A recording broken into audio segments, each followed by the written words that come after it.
California's Seasteading Institute believes countries of the future will be built on the ocean.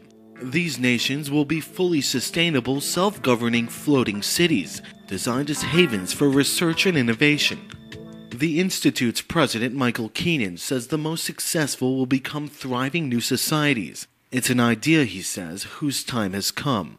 There is no one kind of government for everyone, no one ideology for everyone. And so, if there were a new space to start governments, we would see an ideal society for everyone. But there's no more land. However, 70% of the world's surface is covered by ocean, and it's unclaimed. It's international waters. So the Seasteading Institute strives to create new countries on floating islands in international waters. Keenan says this is no idealistic pipe dream. PayPal's billionaire founder, Peter Thiel, has donated more than $1.5 million to the Institute, and other wealthy donors are following suit. The design of these offshore communities will be led by Institute engineer George Petrie. He says much of the technology to build floating cities already exists.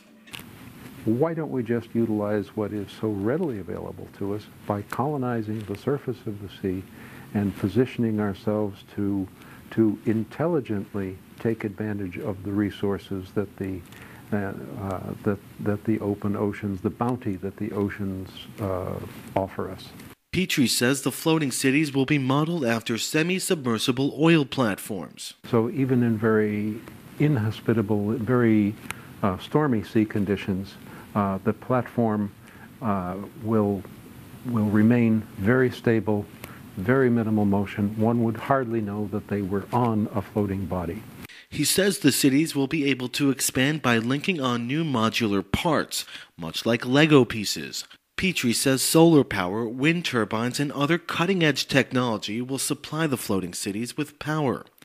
In a decade, you'll start to see custom-built semi-submersible platforms resembling oil rigs, and in a few decades, huge cities the size of Hong Kong on the ocean, with millions of people living in very diverse, very effective and efficient societies on the ocean.